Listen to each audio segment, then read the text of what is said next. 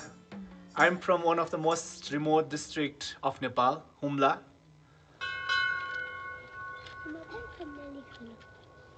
When I was small in a local primary school, I was partially sighted. Humli children with visual impairment especially, and persons with disability in general, they have no access to any means of services. I realized that I have to do something in my own place.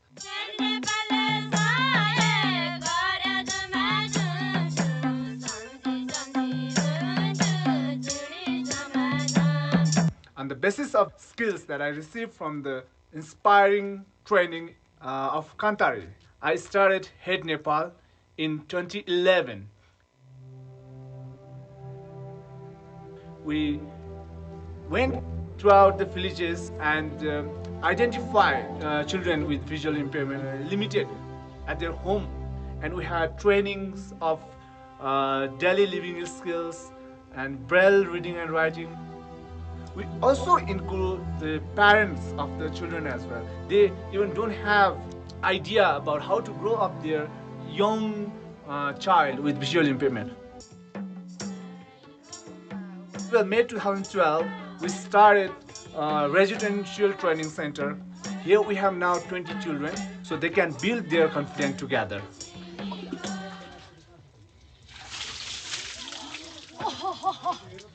For totally blind and severely low vision, we have braille reading and writing practice, and they can learn daily living skills, how to walk around because the geographical condition is very tough. So they have to learn, they have to know what techniques can be used in what particular circumstances.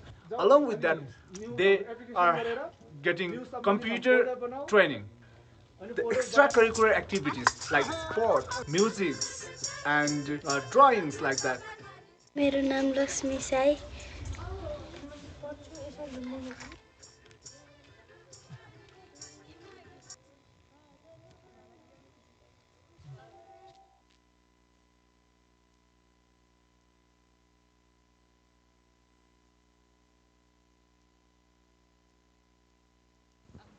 I need a change of, okay. I don't need a change of mic anymore. Okay, oh my goodness. I'll just start from here, Tyrone. You have such a beautiful voice. We love it. And the father said, everybody does what everybody does, yeah? And the son actually asked, am I a person who creates? Am I a person who frees my own creativity? Or am I a jailer of dreams? So this is just taking from what Manish had said and also what the father had asked. And next speaker is going to show us that you should not let myths define you. You should define yourself. And so he's showing us how he brings in inclusion when exclusion is what is the norm. Kindly welcome to the stage our final speaker of the day, and the person who closes the sector for us, Archford Kiwiti from Zimbabwe.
This is not reality. It's still a dream. Disability in Zimbabwe has been framed as a story of limits. children and youth living with disabilities are seen as objects of pity, hidden away from the public eye, and bullied into silence in school.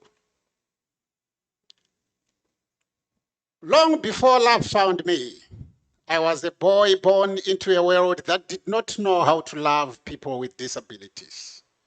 My parents discovered something was not right with me a few months after I was born. My hands were too weak to hold anything. My right leg was thin, twisted, and deformed. It was a taboo in Zimbabwe to give birth to a child who was disabled. Society believed children with disabilities were a bad omen. The only place of last resort was a children's home, a charity that was founded by one Jairus Giri in the 1950s. He drove around picking abandoned disabled children from the streets, and he gave them shelter. After my parents signed the adoption papers, I eventually found myself in a children's home.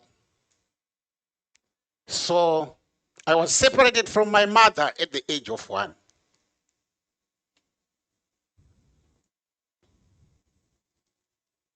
Disability, a case. Disability, a nuisance. At Jairus Giri Center, I had to undergo a series of surgical operations. Artificial bones were inserted in my leg. And today I carry over 40 stitches on my right leg and over 10 on my left leg. But much to face. I have learned to live with no proper shoe size. One foot is a size 9, the other one is a size 7. But on a lighter note, my mother used to tell me and teach me to put some stuff in the bigger shoe so that it can fit. And I found it very funny during that particular period of time.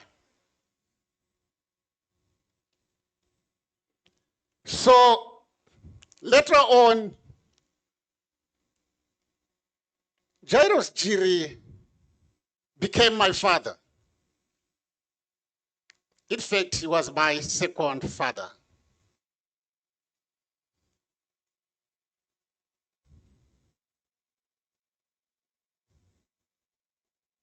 And one day, it was around age 14, I still had my plasters and my bandages after another serious operation.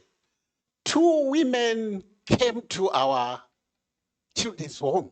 I hope they are not hearing me. So they came to me. They saw me that I was walking now. Then they abducted me and kidnapped me. Then they hid me in their rural home. Later, I found out that they were my biological mother and my aunt. But such crimes, they have short legs. They were arrested and charged for kidnapping. But after a full trial, my mother was acquitted, and the court ordered that I be returned to her. It was very difficult for me to adjust to the new home setup. I saw my father and my siblings as strangers. At school, I was the target of bullying. That became everything in my life. She trained me how to walk properly because I was walking like this. The outer part of the foot was the one that I was using to walk. So out of her love for her son, she became a self-trained nurse. And she trained me how to balance my legs. She trained me how not to fall. And she trained me to hold, to get hold of objects so that my fingers could gain strength. That was the love of a mother. But initially, I didn't have that attachment with her.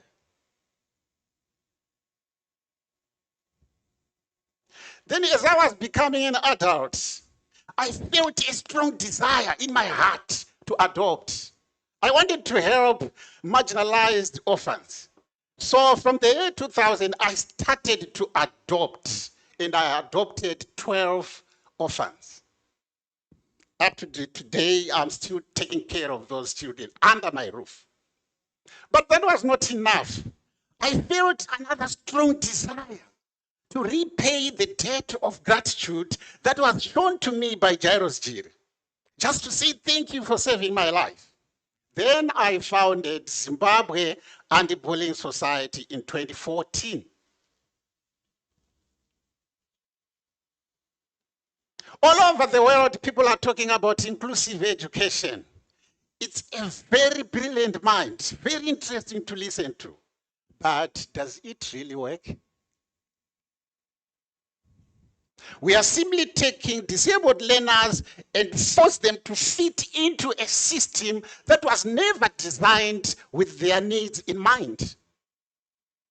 A system that is historically not welcome, historically unwelcome for them, but we are forcing them to be in there.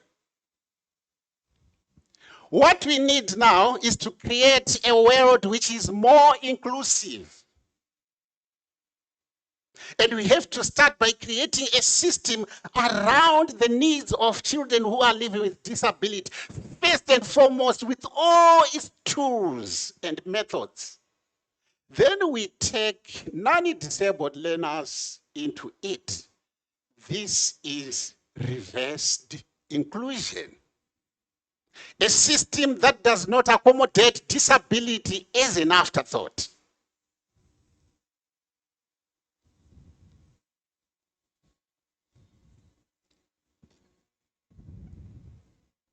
This is a school that was designed for children living with disabilities. It will have wide doors. It will have ramps, good lighting in the classrooms, assistive technology in every classroom. But then, this is the norm for all schools for people living with disabilities. We have to go a step further. And we are going to train them in emergency medical rescue services, disaster preparedness, and basic life support services. They will gain knowledge in first aid. They will gain knowledge in cardiopulmonary resuscitation. AI cannot do first aid for us. It cannot perform first aid for us. AI cannot perform CPR for us. So what we have to do is to train more and more people in technical courses so that they solve technical problems. Did you notice? This is a very unusual school, right? There's no school like that in Zimbabwe. Not even for people living without disabilities. Therefore, we are going to build this school for them.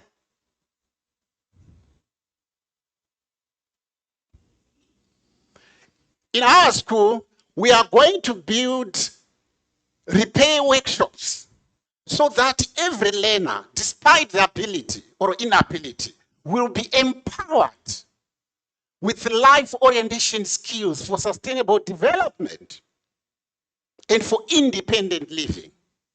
So that the disabled and the non-disabled will be learning side by side. They will be creating together and they'll be solving problems together, protecting their communities and being the best that they can be in a world like the one that we are living today. This is what I want to do. And this is what I call reverse inclusive education. I thank you.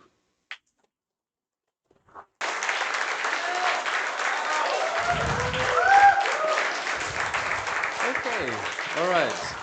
Thank you very much, Archford. Yes, so we'll go to Q&A, and for this moment, I will start with our offline panel members. Right to you.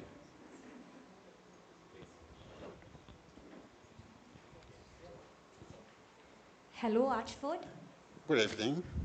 Good evening. I'm very interested in your initiative and I really hope it reaches great success. Sure. Okay? Because this is a very interesting concept and I really want to see it succeed also. Thank you. But my question would be, when you are trying to include non-disabled children into the reverse inclusive schools, right? Yeah. There is a possibility that the society or the people in and around will stigmatize these non-disabled kids and tag them as intellectually disabled or other tags will be given to them. Have you thought about it or is there any ways by which you can tackle this issue? Yes, I've thought about it, and what we are going to do is we are going to have a buy-in from the community. First, the buy-in from the communities, the community leaders and everyone who is involved.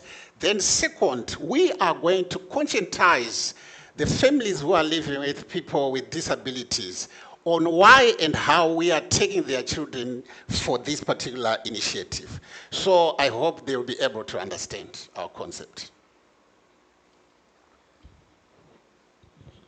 Almost just following the same question. Are you going to train or give a workshop to the parents, the both sides? Because like when you mentioned side by side, so far I was listening to you and it was amazing. When you mentioned the side by side, I was like a bit confused with how are you going to convince both parents? Because like you can, because for you answered for her question, you said like you're going to convince this disabled people's parents. How are you going to convince the person who is not disabled and you're going to ask them to study in your school? That Right, you are very how right. it works. You realize that I've said that the non-disabled person who is coming in our school will be, number one, learning how to learn with people with disabilities. Number two, that person is going to be empowered to be also a problem solver. So they will be co-creators of the solutions of their community problems. So it's not, we are going to make sure that we conscientize the parents, we conscientize the society on the concept of reverse inclusion and the benefits thereof. Okay, I'm just, do you think that you can maintain this equality between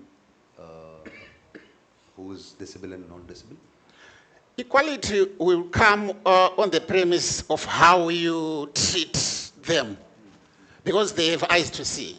When you treat them equally, then everyone will treat each other as equal and not less than the other. So what we are going to do, we are going to do a lot of other things. For example, like adaptive sports, where we are going to include disabled and non-disabled learners in the same team to play the same sport. Swimming, for example, and quite a lot of other things, because we want them to be able to be first responders when disasters, because we know for a fact people living with disability are usually the last to be remembered when there is a disaster. But we are going to make sure that they become problem solvers and not dependents. This is the whole concept of how we are going to do it. Amazing. Thank you. Thank you.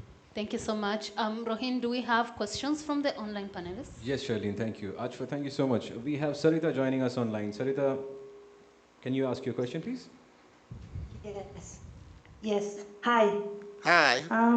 I think you have already got the 10 hectare of land, but the running the inclusive school and the including the assistive technology and the assistive device need large investment. Can you tell us what are the strategy to influence or to convince the donor agency that you are the best one and your school is need to invest by them?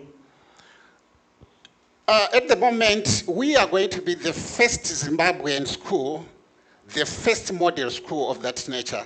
Therefore, the donor community can be convinced in the sense that, number one, we have a 10-hectare land strictly reserved for building such a school. And therefore, we won't be having any problems in selling the idea of our reverse inclusive education.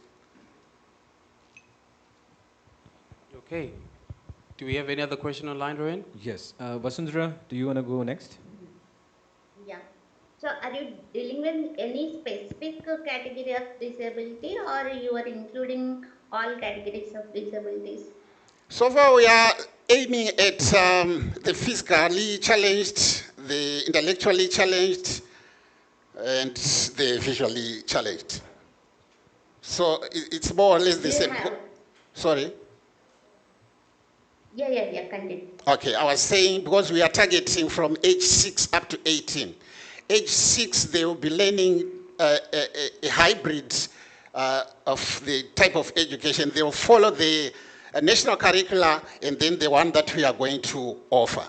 Whereas those from 16 going upwards, they are strictly going to be empowered with technical skills so that they will be able to solve technical problems in their societies.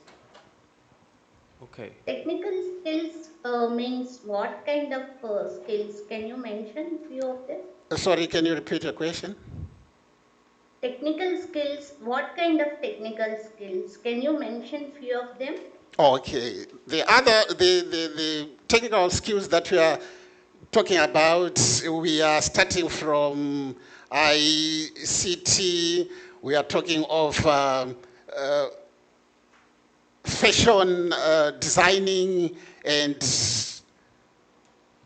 the other one is now running out of my mind, but yeah, we have plenty of them. It's okay, Archford is overthinking. Yeah. Do you have any follow-up question?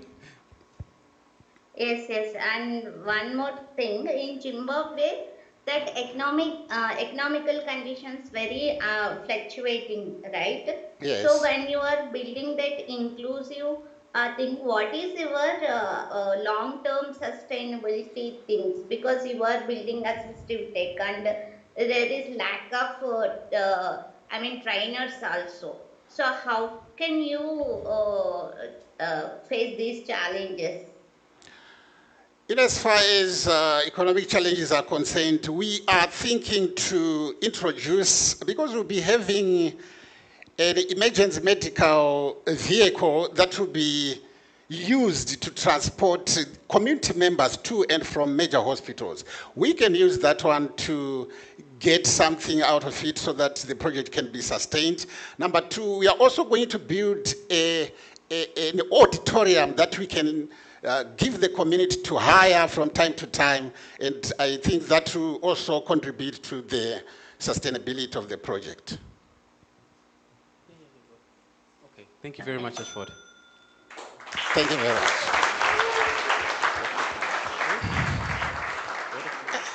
Yes, it's me. All right, that was a mouthful and a very, very interesting moment, right? Ladies and gentlemen, it's been a whole day, but I really would like to thank you for taking time out of your busy schedules to come and watch these amazing youngsters and elders and however we are sharing their stories. And this is really, really appreciated. On behalf of Kanthari, I really would like to thank everybody in this auditorium and those also online. Now, we also would like to thank Shamala, and I hear that we have a Wupe Luando Kazadi, who has been online like almost the whole day. We really appreciate you, Wupe. Thank you very much. And we would like to also give thanks to Votre Formation.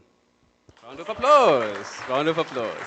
All right, ladies and gentlemen, he was our last speaker for the day, and I'm looking forward to seeing you again tomorrow when we start fresh at 11 a.m. Thank you very much. Have a good evening.